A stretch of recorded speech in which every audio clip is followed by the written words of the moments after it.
पेट भर जाए लेकिन मन न भरे, घर के खाने की यही खास बात होती है। आज लंच के खाने की तैयारी हो रही है, जो कि बहुत ही सिंपल और टेस्टी सा खाना होता है। घर में तो अक्सर यही होता है कि लंच टाइम पे दालें ज़रूर बनती हैं और हर घर में बनती हैं ज़्यादातर। दाल हम लोग चेंज करते रहते हैं, कब डेली तो तूअर दाल बनती है, फिर कभी मूंग मसूर और बाकी दालों का नंबर आता है। आज घर में बन रही है उड़द की दाल, वो भी चना दाल मिक्स। तो मैंने यहाँ पर लिया है 1/4 कप उड़द की दाल और 1/4 कप लिया है चना दाल। दोनों ही दालें बराबर ली हैं और इनको मिक्स कर लिया है। तो ये हाफ कप दालें हो गई हैं। दोनों मिक्स करने के बाद अब इसको धुल करके पानी डाल करके साइड में रख लेंगे। दाल में थोड़ा पानी भी डाल दिया, जिससे अभी दाल थोड़ी देर के लिए भीग जाएगी। फिर बाद में हम तड़का लगाएंगे। तब तक हम सब्जी की तैयारी कर लेते हैं। मैं बना रही हूँ कुंदरू। कुंदरू की सब्जी बारिश के दिनों में कुंदरू आते हैं, जैसे छोटे छोटे परोड़ा आते हैं ना, वैसा ही ये भी बहुत ही हेल्दी सब्जी होती है। आज बड़े चुन करके ग्रीन ग्रीन कलर के छांटे थे मैंने, लेकिन इनके बीजे हैं इनमें, लेकिन बीजे अंदर ग्रीन है। अभी कुछ दिनों पहले मैंने शेयर किया था, उस दिन पूरे के पूरे कुंदरू लाल लाल थे। आज इस मतलब इन्हें देखा जब ये ग्रीन कलर के देखे, स्पेशली तभी सोचा चलो आज तो ग्रीन दिख रहे हैं, आज ले लेते हैं। लेना कुछ और ही था, पर फिर यही सब्जी लेके ज़रा देखें ये अंदर से आज बीजे निकलते हैं कि नहीं। बीजे हैं पर एकदम बारीक बारीक वाले हैं और ग्रीन कलर के ही हैं, कोई भी रंग बिरंगे नहीं है। जैसे पिछली बार लाल नारंगी थे ना, ऐसा नहीं था। और इस कुंदरू की टेस्ट भी बहुत अच्छी होती है और कुंदरू बहुत ही हेल्दी सब्जी होती है। बारिश के दिनों में जो सब्जियां रहती हैं ना, ये नेचुरली इनके अंदर जो गुण होते हैं वो इन दिनों खाने चाहिए, हेल्थ के लिए बेनिफिट होते हैं। अब मैंने बारीक कर लिए प्याज काट लिए हैं, टमाटर काट लिए हैं और बारीक काट लिए लहसुन। हमें दाल के लिए भी चाहिए बारीक कटी लहसुन और हमें सब्जी के लिए भी चाहिए। तो ये सारी बेसिक सी तैयारी कर ली। हरी मिर्ची दाल के लिए भी चाहिए थी, सब्जी के लिए भी चाहिए, तो 3-3 हरी मिर्ची दोनों के हिसाब से ले लिया है, ज़्यादा तीखी नहीं है। और लहसुन दोनों के हिसाब से कर लिया है। और हाँ, दाल में अदरक भी चाहिए। छीला मैंने और बारीक काट ही रही थी, फिर मुझे तुरंत याद आया नहीं नहीं, अदरक को तो ग्रेट करना है, वरना शुभम को चुन चुन के निकालेगा। तो ये सब तैयारी कर ली है। चॉपिंग कटिंग का काम इकट्ठा एक साथ ही हो गया। अब चलो कुकर में सरसों का तेल गरम करके मैंने डाल लिए जीरे, 1 चम्मच भर के बारीक कटी हुई लहसुन और 1 चम्मच बारीक कटी हुई हरी मिर्ची और 1 लाल सूखी मिर्ची भी डाली है। साथ में अब हमने बारीक कटी हुई प्याज और थोड़ी सी हींग डाली है। बस अब अच्छे से प्याज को फ्राई कर लेंगे। फिर ग्रेट किया हुआ अदरक डाला है, कटा हुआ टमाटर, हल्दी पाउडर, धनिया पाउडर, मिर्ची पाउडर और डाला नमक और एक बार अच्छे से मिक्स कर लिया। मसाले सारे टमाटर के साथ में ही प्याज के साथ अच्छे से मिक्स होकर के भुन गए हैं। फिर ये धुली हुई चना दाल और उड़द दाल डाली है। ये मसाले वाली दाल बनती है और मसाले वाली दाल ये बहुत अच्छी लगती है। ये दाल जो उड़द की दाल है, ये ऐसे फीकी और सिंपल सी नहीं अच्छी लगती। उड़द की दाल हमेशा मसालेदार ही बनती है। आप रात के खाने में कई बार कोई सब्जी समझ ना आए तब भी आप ये बना सकते हैं दाल, तो मसाले दाल रहती है। फिर सब्जी नहीं भी है तो भी खाने में अच्छा लगता है। अब इसको भूनने के बाद दाल को फिर से पानी डालेंगे। पानी इसमें हमेशा 3 गुना डालेंगे। जैसे मैंने अगर आधा कप दाल ली थी दोनों मिक्स करके, तो करीब 1.5-2 कप पानी डाल दो, क्योंकि दाल इसमें पानी सोख करेगा। और चलो दाल को मैंने अब यह दूसरे बर्नर पे रख दिया है। एक विसिल आएगी, फिर 2-3 विसिल धीमी आंच में ले लेंगे, फिर गैस बंद कर देंगे। और यहाँ पर मैं सब्जी छौंक लेती हूँ। लोहे की कढ़ाई में सरसों का तेल डाल करके गरम कर लिया है। जैसे ही तेल गरम हो गया है, बारीक कटी हुई लहसुन, जीरा, हरी मिर्ची, हींग डाल दी है और थोड़ी सी हल्दी पाउडर डाला है। अब ये कटे हुए कुंदरू डाल करके भी मिक्स कर देंगे। सिर्फ हल्दी और तेल में ही सारे कुंदरू मिक्स हो गए हैं अच्छे से। फिर इसको थोड़ा फैला देंगे कढ़ाई में, अच्छे से फ्राई फ्राई सी बनाएंगे। नमक भी डाल दिया है, मिक्स कर दिया है। नमक डालने से कुंदरू जल्दी से सॉफ्ट हो जाए, मतलब पक जाए वो। और इसको ढक भी दिया है और ये हल्दी नमक में ही सब्जी पक जाएगी। एकदम लेस मसाले डलते हैं इस सब्जी में और ये बहुत टेस्टी लगती है। जैसे परोड़ा होते हैं ना, कंटूले क्या बोलते हैं उसको, छोटे छोटे से जो होते हैं, उसी तरीके से बनती है और वैसा ही मतलब इसके बेनिफिट्स भी हैं। अब यहाँ पर कुकर में मैंने चावल निकाल लिए हैं, क्योंकि दाल छौंक दी है, सब्जी पक रही है, दाल चावल भी धुल के रख लेते हैं। लंच टाइम पे यही सब तैयारी रहती है। और फिर भी पूरी तैयारी करते कराते भी 1.5-2 घंटे तो मतलब आराम से लग ही जाते हैं, रसोई में काम कर रहे हो तो। चावल धुल लिए हैं, साफ़ पानी भी डाल दिया है और इसमें 1 चम्मच घी और चुटकी भर नमक डाल करके और घी नमक डालकर कुकर बंद करके साइड में रख देंगे। अभी थोड़ी देर से कुकर खोलूँगी मैं, अभी तो सिर्फ चावल धुले ही थे, बस ये था कि एक तैयारी सी हो जाए इनकी भी। और यहाँ जो ढक कर के हमने सब्जी रखी थी, एक बार फिर से उसको मिक्स कर दिया है। सब्ज़ी हमारी पक गई है। अब ढकने की ज़रूरत नहीं है, ढका इसलिए था कि एकदम से भाप में वो सब्ज़ी गल जाए, पक जाए। और अब इसको खुला ही कढ़ाई में ऐसे फ्राई सी करेंगे।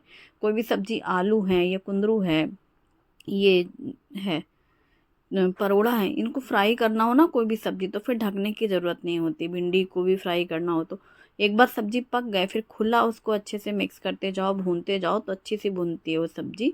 तब तक मैं यहाँ रायते की तैयारी कर रही हूँ। मैंने 2 खीरे लिए हैं, उनको छील लिया है और ऊपर और नीचे का हिस्सा भी निकाल दिया है। और इसको एक बार टेस्ट भी कर लो खीरे को कि कड़वापन ना रहे। अब इसको ग्रेटर से ग्रेट करके साइड में रख लिया है। और जब तक हमने खीरा ग्रेट किया है तब तक यहाँ फिर से इसकी खुशबू आने लग रही थी। फिर लगता है एक बार चेक कर लो, सब्ज़ी अच्छी फ्राई हो चुकी थी। इसमें बहुत थोड़ी सी हल्दी, वो धनिया पाउडर और थोड़ी सी मिर्ची पाउडर, हाँ ड्राई मैंगो पाउडर ज़रूर डालना, और कटा हुआ धनिया पत्ता डाल करके भी एक बार मिक्स कर दिया। तो एकदम लाल लाल सी फ्राई फ्राई से ये कुंदरू तैयार। और गैस बंद कर दिया। और इसी तरीके की ये सब्ज़ी बहुत टेस्टी लगती है। ये गरम गरम पराठे, चपाती, दाल, राइस सभी के साथ अच्छी लगती है। तो कुंदरू को हमने ट्रांसफ़र कर लिया है एक बोल में और इसको साइड में रख देंगे। और अब चलो रायता बना लेते हैं। खीरा तो मैंने ग्रेट कर ही लिया था, अभी फ्रिज से दही का बर्तन निकाला है। सबसे पहले 1 चम्मच दही ले लेती हूँ मैं, क्योंकि बाकी का पूरा दही मैं इस्तेमाल करने वाली हूँ। तो चूँकि पूरा जब दही यूज़ होता है ना, तो पहले नंबर पे 1 चम्मच दही निकालनी पड़ती है, वरना भूल गए तो फिर अगली दही नहीं जम पाएगी। अब यहाँ पर मैंने फ्रेश दही ले लिया है और इसमें डाला है नमक, रायता मसाला और थोड़ा सा देशी खांड डाला है हल्के से मीठेपन के लिए। देशी खांड की जगह आप गुड़ या फिर चीनी ले सकते हैं। और जीरा पाउडर या रायता मसाला कुछ भी मिक्स कर सकते हैं, क्योंकि रायते मसाले में भी वही सारी चीज़ें होती हैं। और अब ग्रेट किया हुआ खीरा डाल देंगे इसमें दही में। और इसके बाद कटा हुआ धनिया पत्ता और थोड़े से पुदीने के पत्ते, ये बहुत अच्छी टिप होती है, इससे रायते में बहुत अच्छी खुशबू आती है, पुदीने का फ्लेवर बहुत अच्छा लगता है। और थोड़े से अनार के दाने, जिससे कलरफुल दिखेगा रायता। तड़के पैन में तेल गरम करके आधा चम्मच राई, आधा चम्मच जीरा और इसमें चुटकी भर हींग डाली है। और इसके साथ ही थोड़ी मिर्ची पाउडर डाला है। हींग और मिर्ची डाल करके इस तड़के को डाल देंगे हम रायते में और एक कुछ सेकंड के लिए ढक के रख दो। कभी भी तड़का लगाएं तो तुरंत ढक दो, तो उसकी जो खुशबू होती है ना, वो पूरी उस खाने के अंदर आ जाती है। और बस अब इसको मिक्स कर देंगे तड़के को। राई जीरे का टेस्ट तो रायते के तड़के में बहुत अच्छा लगता है। आप इसी तरीके से रायता सेम प्याज का, बूंदी का, मखाने का, खीरे का, गाजर का, किसी का भी बना सकते हैं। बस खीरे को रिप्लेस कर लेंगे जिसका भी आपको रायता बनाना है। अब सैलड कट कर रही हूँ मैं, तो मूली और गाजर को हम सैलड के लिए यूज़ कर लेंगे। खीरा, गाजर, मूली तीनों ही था, तो मैंने सोचा खीरे का रायता बना लेते हैं। और यहाँ पर मूली एकदम अच्छी मीठी मीठी सी है, पतली सी, तो इसको छील लिया है और इसको गोल गोल कट कर लेंगे। और गाजर भी, गाजर तो यही ऑरेंज वाले ही आते हैं अब तो, जैसे कि आदत सी हो गई है। लाल वाली गाजर तो अब दिखती कहाँ हैं, और हर सीज़न में आती हैं गाजर, पहले सिर्फ विंटर्स में आती थी। थोड़ा सा धनिया पत्ता और नींबू रख दिया, सैलड तैयार। अभी नमक वगैरह नहीं मिक्स करेंगे, जब सर्व करना हो तो उस टाइम पे डाल सकते हैं, वैसे अवॉइड ही कर लो, सैलड में इतनी ज़रूरत नहीं भी होती है। अब इसे मैंने ढक के रख दिया है और अब गैस ऑन की है चावल की। दाल की सी गैस बंद कर दी थी, मतलब कितनी 3-4 विसिल आई थी दाल में। अब पूरी स्टीम निकलने के बाद ही कुकर खोलेंगे दाल का। और यहाँ पर आटा गूँथ ले रही हूँ मैं। जब तक आटा गूँथ जाएगा फिर सीधे रोटियाँ सेकनी रहेंगी, और फिर तब तक हम दाल भी खोल करके देख लेंगे। तो बस हल्का सा आटा में नमक और पानी डालते हुए सॉफ्ट सा डो तैयार किया है। पूरी स्टीम निकलने के बाद कुकर भी खोल के देख लेते हैं, उसमें कटा हुआ धनिया पत्ता डाल करके और चुटकी भर इसमें डाला है गरम मसाला। लास्ट में गरम मसाला डालने से सब्जी हो या दाल हो, उसकी खुशबू बहुत अच्छी आती है। होममेड गरम मसाले की एक स्ट्रॉन्ग खुशबू होती है। बस इसे मिक्स कर देंगे। पानी बिल्कुल सही रहा है ना, मैंने ज़्यादा ही पानी डाला था। अगर कम डाला होता ना पानी, नॉर्मल जैसे हम तुअर दाल वगैरह में डालते हैं, तो फिर दाल बहुत गाढ़ी रहती, फिर पानी डालना पड़ता है, और फिर गर्म पानी डालना हमेशा, अगर कभी भी दाल में डालना हो तो दाल को भी मैंने ट्रांसफ़र कर लिया है डोंगे में। तो दाल, सब्जी और रायता तैयार। यहाँ एक विसिल आई थी, दूसरी विसिल आने ही लग रही थी कि गैस बंद कर दिया। तो जब पूरी स्टीम निकलेगी तब चावल खोलेंगे। तब तक भाप में ही रहेंगे चावल, तो बढ़िया से नरम बनते हैं और खिले खिले बनते हैं। और यहाँ पर मैं रोटियां सेक ले रही हूँ। तो रोटियों बनाने से पहले तो मेरी आदत में है आटा पूरा एक बार अच्छे से सॉफ्ट सा जैसे गूँथा है, फिर उसके बॉल्स बना लो और फिर एक एक बॉल उठाते जाओ और बेलते जाओ और सेकते जाओ। तो रोटियां बनने के बाद तक तो ये कुकर की पूरी स्टीम भी निकल जाती है, फिर लास्ट में चावल भी मैं पलट लेती हूँ। तो इस तरीके से तैयारी करते करते लंच की तैयारी पूरी हो जाती है। अच्छा, घर का बना हुआ खाना, जो कि मैं पहले ही कह रही थी, पेट भर जाए लेकिन मन ना भरे, बिल्कुल सच है, यही खासियत है। और रोज़ ही दालें बनती हैं, ऐसा तो नहीं कि आज ही दाल बन रही है, रोज़ बनती है, सब्जी चेंज होती रहती हैं, रोटियाँ रोज़ की हैं, चावल हैं। अच्छा, इस खाने से कोई बोर नहीं होता, कोई ऊबता नहीं है।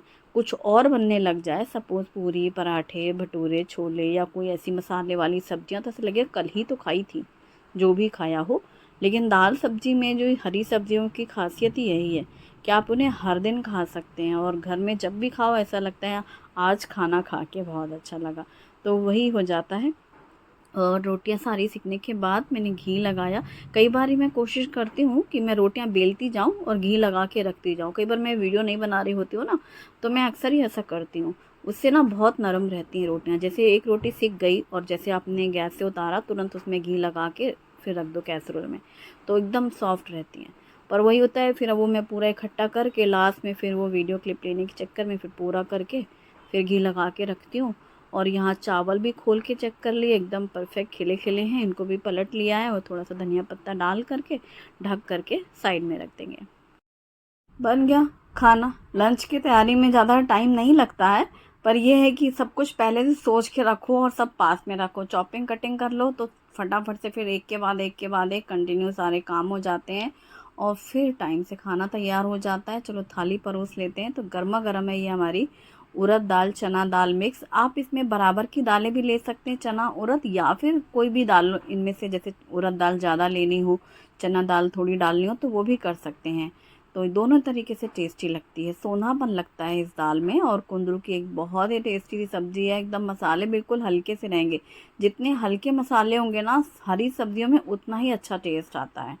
खीरे का रायता है, साथ में है प्लेन राइस, और हाँ सैलड है, गाजर मूली जो भी पसंद है वो ले सकते हैं। प्याज पसंद करते हैं तो प्याज ज़रूर काट सकते हैं। प्याज उसी टाइम पे ही काटना चाहिए, लेकिन वो पहले से काट के ना रखें। और पोंगे या फिर पापड़ कुछ कुरकुरा सा थाली में रहे तो खाने में और भी मज़ा आता है।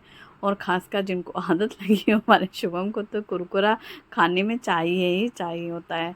या फिर कुछ नहीं है तो उसको कुछ ऐसे फरसान भी पसंद है खाने के साथ में, और प्याज नहीं लेता वो। लेकिन उसके बाद किचन क्लीनिंग भी हो गई, सबका खाना हुआ और फिर मैंने भी खाना लिया। तुरंत तुरंत खाना बनाने के बाद ना खाना खाने की इच्छा नहीं होती, मैं थोड़ी देर बाद खाती हूँ मैं।